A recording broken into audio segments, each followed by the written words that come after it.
సాయంత్రం 3 గంటలకు రాష్ట్ర ముఖ్యమంత్రి గారు నారా చంద్రబాబు నాయుడు గారు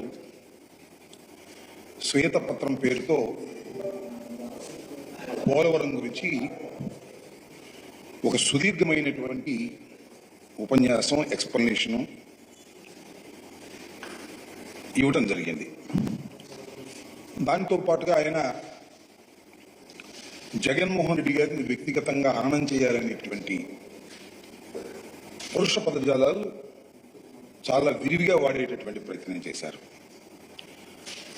ఈ పోలవరం ప్రాజెక్ట్ అనేది జగన్మోహన్ రెడ్డి గారి వల్లనే నాశనం అయిపోయిందని, వైఎస్ఆర్ కాంగ్రెస్ పార్టీ ప్రభుత్వం అధికారంలోకి వచ్చిన తర్వాతే ఇది విధ్వంసం అయిపోయిందని చెప్పేటటువంటి ప్రయత్నం చేశారు.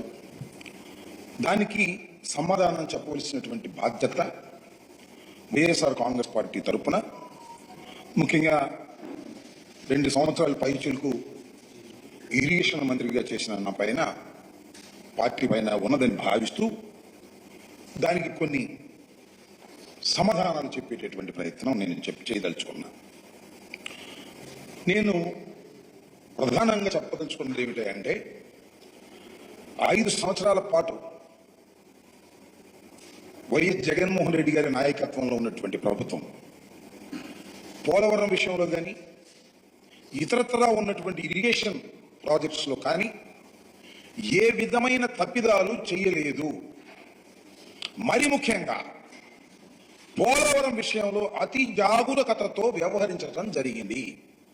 ఎక్కడ కూడా చిన్న తప్పిదం కూడా జరగకోకుండా శాస్త్రీయంగా ప్రోటోకాల్ ప్రకారం ఆ ప్రాజెక్టు నిర్మాణాన్ని కరోనా ఉన్నప్పటికీ కూడా అత్యంత వేగవంతంగా చేసేటటువంటి ప్రయత్నం జగన్మోహన్ రెడ్డి గారి ప్రభుత్వం చేసిందని ఈ సందర్భంగా నేను చెప్పదలుచుకున్నా.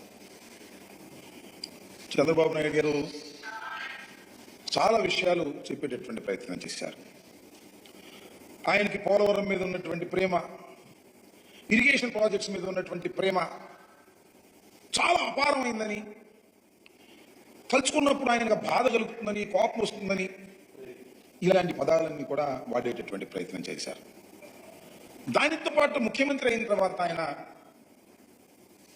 మోడీ గారి ప్రభుత్వంతో పాటు కలిసి ముఖ్యమంత్రిగా అయినప్పుడు 2014లో 7 గ్రామాలు దీనిలో కలిపితే తప్ప నేను ప్రమాణ స్వీకారం చేయను.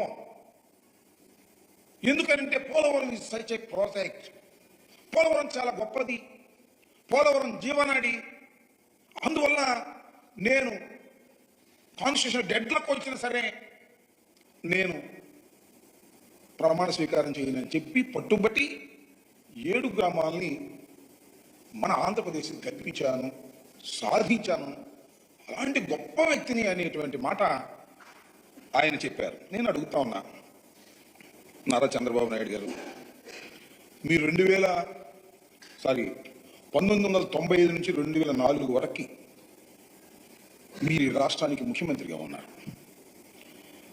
ఈ రాష్ట్రానికి ముఖ్యమంత్రిగా ఉండటమే కాదు, కేంద్రంలో చక్రం కూడా తిప్పారు. మీరు కేంద్ర ప్రభుత్వంతో సత్సంబంధాలు కలిగి ఉన్నారు. ఎందుకు మీరు జీవనాడి అయినటువంటి పోలవరాన్ని గురించి ఎందుకు మీరు ఆలోచన చేయలేదు? మళ్ళీ తిరిగి రాజశేఖర రెడ్డి గారు వచ్చిన తర్వాత మాత్రమే రాజశేఖర రెడ్డి గారు ఆలోచన చేయాల్సిన పరిస్థితి ఎందుకు వచ్చింది? మీకు నిజంగా రాష్ట్రం మీద ప్రేమ ఉన్నా, నిజంగా నీటి మీద ప్రేమ ఉన్నా, వ్యవసాయం మీద ప్రేమ ఉన్నా, గోదావరి నది సముద్రంలో కలిసిపోతున్నా మీరు చూస్తూ ఎన్నుకున్నారు. ఎందుకు ఈ ఆలోచన రాలేదు?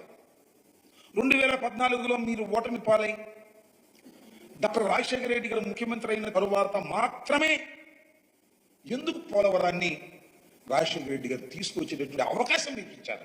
రాజశేఖర రెడ్డి గారి కన్నా ముందే మీరు ముఖ్యమంత్రి అయ్యారు కదా, మరి ఎందుకు మీరు ఆలోచన చేయలేదంటే దీన్ని బట్టి అర్థమవుతుంది ఏంటి, ప్రజలకు కూడా అర్థమయ్యేది ఏంటి, మీకు అసలు పోలవరం మీద కానీ గోదావరి నది మీద కానీ అవగాహన లేదని నేను అన్నాను. ఎందుకంటే మీరు వయసులో పెద్దవారు, 4వ సారి ముఖ్యమంత్రిగా చేస్తున్నారు. శ్రద్ధ లేదు. ఆ ఆలోచన లేదు. ఇవాళ 7 గ్రామాలు తీసుకొచ్చి నేను కలిపేంత వరకు నేను విశ్రమించనని చెప్పేసి నేను మోడీ గారితో పంతం పట్టు కూర్చున్నాను, అందువల్ల 7 గ్రామాలు కలిశాయి అనేటువంటి మాట మాట్లాడుతున్నారు.